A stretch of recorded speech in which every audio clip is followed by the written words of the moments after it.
نبی صلی اللہ علیہ وسلم کی جو زندگی تھی وہ ایک اعتدال والی زندگی تھی، بہت بیلنسڈ تھی، جس میں عبادت بھی تھی، جس میں آپ کی ازدواجی زندگی بھی تھی، شادی بھی تھی، جس میں تعلیم بھی تھی، جس میں دشمنوں کے ساتھ جو معاملہ کرتے تھے وہ بھی تھا، جس میں ایک وقت میں تجارت بھی تھی، چاہے وہ یعنی شروع کے دور تھا، آپ لوگوں کے معاملات کے فیصلے بھی کرتے تھے، ان کے جھگڑے بھی نپٹاتے تھے، مسلمز کے ساتھ بھی آپ کا تعلق تھا، نان مسلمز کے ساتھ بھی تھا، اہل کتاب کے ساتھ تھا.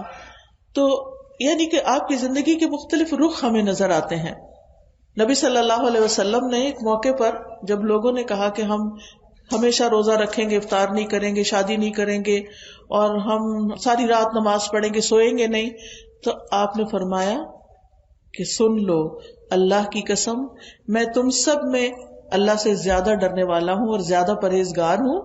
میں روزے رکھتا بھی ہوں اور افطار بھی کرتا ہوں، نفلی روزوں کی بات ہے، نماز پڑھتا ہوں رات کو اور سوتا بھی ہوں، میں نکاح بھی کرتا ہوں، یعنی میں نے شادی بھی کی ہے. جس نے میرے طریقے سے بے رغبتی کی، یعنی میرا طریقہ چھوڑ دیا کہ یہ سمجھا کہ شادی نہ کرنا زیادہ نیکی کا کام ہے، یا کھانا پینا کوئی غلط کام ہے، صرف روزہ ہی رکھنا چاہیے، وہ میرے طریقے پر نہیں ہے. تو آپ کا طریقہ کیا ہے؟ ایک بیلنسڈ لائف ہے جس میں اللہ کا حق بھی ہے، بندوں کا حق بھی ہے، نفس کا حق بھی ہے، کیونکہ نفس کے بھی کچھ تقاضے ہوتے ہیں، اس دل کے بھی کچھ تقاضے ہوتے ہیں. تو نبی صلی اللہ علیہ وسلم نے ان ساری چیزوں کو ریگولیٹ کیا ہے.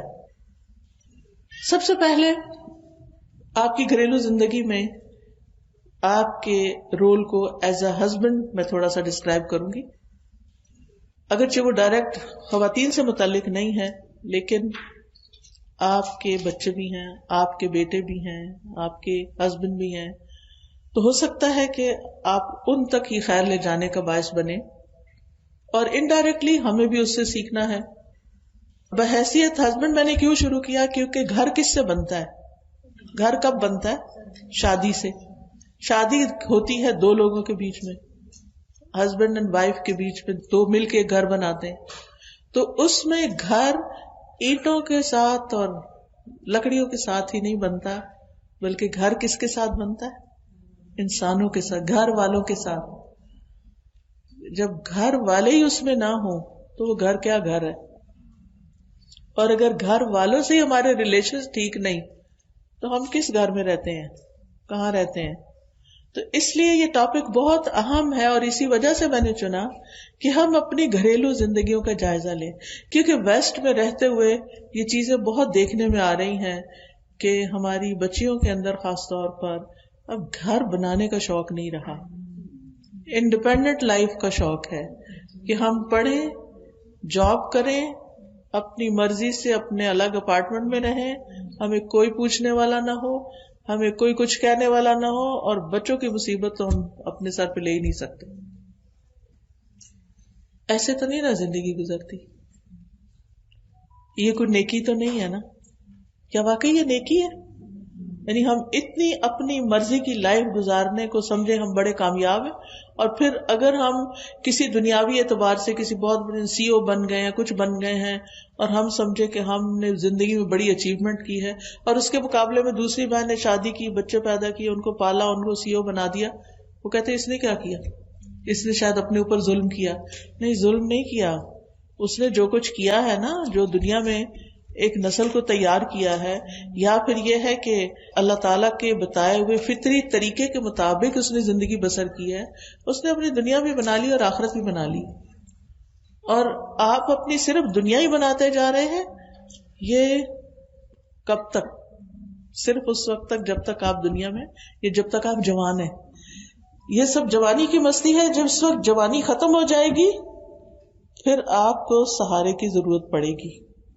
اور اگر جوانی میں آپ نے ریلیشنز نہیں بنائے نا تو بڑھاپے میں ریلیشنز نہیں بنتے ہوتے.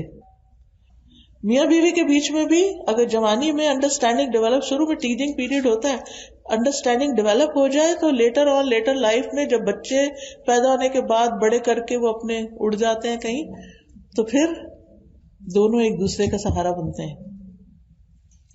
اور دونوں کو ایک دوسرے کی ضرورت ہوتی ہے. اسی لیے اللہ تعالیٰ نے اس رشتے کو مودت اور رحمت کا رشتہ کہا ہے کہ اس میں ابتدا میں محبت ہوتی ہے اور پھر آگے جا کے پھر رحمت.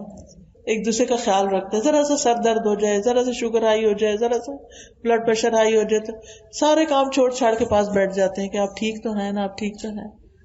اور یہی چیز ایک محبت پیدا کرتی ہے نا آپس میں, کہ ایک دوسرے کی کیئر کرنا. تو بہرحال رسول اللہ صلی اللہ علیہ وسلم اپنے گھر والوں کے لیے سب سے زیادہ بہترین تھے. نبی صلی اللہ علیہ وسلم نے فرمایا, سنن ابن ماجہ کی روایت ہے, تم میں سب سے بہتر وہ ہے جو اپنے گھر والوں کے لیے بہتر ہو. یہ سب سے اچھے انسان کا کرائیٹیریا بتایا جا رہا ہے. یہ نہیں کہا جو ساری رات نماز پڑھتا ہو اور جو سارا دن روزہ رکھتا ہو وہ سب سے بہترین ہے تم میں. یہ نہیں کہا. اپنے فرائض ادا کرنے کے بعد سب سے بہترین وہ ہے جو اپنے گھر والوں کے لیے اچھا ہو. اور تم سب کی نسبت یعنی تم سب سے زیادہ میں اپنے گھر والوں کے لیے بہتر ہوں. آج ہم میں سے کون ہے جو یہ کہے کہ میں اپنے گھر والوں کے لیے سب سے بہتر ہوں, سب سے اچھا سلوک میں اپنے گھر والوں سے کرتا ہوں. اب اکثر یہ دیکھنے میں آئے لوگ اپنے فرینڈز کے ساتھ اتنا ہنسی مذاق کریں گے, اتنے خوش ہوں گے, ان کو کھلائیں گے پلائیں گے, ان کو کھانے پہ لے جائیں گے, کافی پہ لے جائیں گے, ادھر لے جائیں گے ادھر لے جائیں گے. جو یہ گھر آئیں گے لڑائی شروع کر دیں گے. ساری خوشیاں وہاں بانٹ کے گھر میں خالی داخل ہوئے اور پھر بیوی سے یا جو بھی بہن بھائی جس کے ساتھ بھی رہتے ہیں ان کے ساتھ موڈ آف کر کے بیٹھ گئے. یہ کیوں, چھوٹی سی بات پکڑ لی, یہ کیوں نہیں ہوا, وہ کیوں نہیں ہوا. اللہ کی نظر میں آپ کون ہیں پھر؟ سب سے بہتر. اللہ کی نظر میں آپ بہتر ہیں کہ آپ باہر بھی اچھا کر کے آئے لیکن گھر آ کے آپ اس سے بھی اچھے بن گئے. یہ کرائیٹیریا رکھیں. آپ اپنے ورک پلیس پہ ہیں, آپ اپنے کالج میں ہیں, اسکول میں ہیں, کہیں پہ ہیں, وہاں آپ لوگوں سے اچھا معاملہ کرتے ہیں, سب آپ کو بہت پسند کرتے ہیں کہ آپ بڑے اچھے اخلاق کے انسان ہیں. لیکن جو ہی گھر میں انٹر ہو تو آپ کی امی کہ میرا بچہ تو سب سے زیادہ میرا فرما بردار ہے. ابو عبداللہ الجدلی کہتے ہیں, میں نے عائشہ رضی اللہ تعالیٰ عنہا سے کہا کہ رسول اللہ صلی اللہ علیہ وسلم کا اپنے گھر والوں کے ساتھ کیسا اخلاق تھا. لوگ گھر والوں سے پوچھتے ہیں نا کہ یہ باہر تو اتنے اچھے ہوتے ہیں, اندر کیسے ہیں. انہوں نے بتایا کہ وہ تمام لوگوں میں سب سے زیادہ اچھے اخلاق والے ہیں. آپ کوئی بےہودہ کام یا فحش گفتگو نہیں کرتے تھے, یعنی کوئی گالی گلوچ نہیں, کوئی لڑائی جھگڑا نہیں, نہ ہی بازاروں میں شور کرنے والے تھے, نہ برائی کا بدلہ برائی سے دیتے تھے بلکہ معاف کر دیتے اور درگزر کرتے تھے. یہ آپ کا گھر والوں کے ساتھ رویہ تھا. عمر بن عاص کہتے ہیں, میں نے آپ سے پوچھا آپ کو سب سے زیادہ محبت کس سے ہے, یعنی نبی صلی اللہ علیہ وسلم سے یہ سوال کیا گیا. فرمایا عائشہ سے. میں نے کہا مردوں میں سے, کہا اس کے والد سے. آج کوئی ہے جو یہ کہے کہ مجھے سب سے زیادہ محبت اپنی بیوی سے ہے؟ اگر ہو بھی تو نہیں کہیں گے, کیونکہ اس کو کیا سمجھتے ہیں وہ مردانگی کے خلاف. اب بیوی کو بھی نہیں بتاتے کہ مجھے تم سے محبت ہے. وہ بیچاری ساری زندگی یہ دو بول سننے کو ترستی رہتی ہے. کیوں نہیں بتاتے؟ پھر یہ ساتھ چڑھ جائے گی, پھر یہ اپنے مطالبے لے کے آ جائے گی, یہ محبت کو ایکسپلائٹ کرے گی. اس ڈر سے بھی نہیں بتاتے چاہے محبت اندر ہو بھی. یہ ضروری نہیں. ایک شخص آیا آپ کے پاس, کہنے لگا مجھے فلاں سے محبت ہے. آپ نے فرمایا تم نے اس کو بتایا؟ کہا نہیں. کہا جاؤ بتاؤ اس کو. کیونکہ جس سے محبت ہوتی ہے نا اس سے ہماری ایکسپیکٹیشنز ہوتی ہیں کہ یہ بھی ہم سے محبت کرے. اور اگر ہم بتاتے ہی نہیں ہیں کہ آپ مجھے اچھے لگتے ہیں تو وہ بھی جواب میں آپ کو نہیں کبھی بھی بتائیں گے کہ آپ بھی ان کو اچھے لگتے ہیں. تو پھر شیطان بدگمانیاں ڈالنا شروع کر دے گا.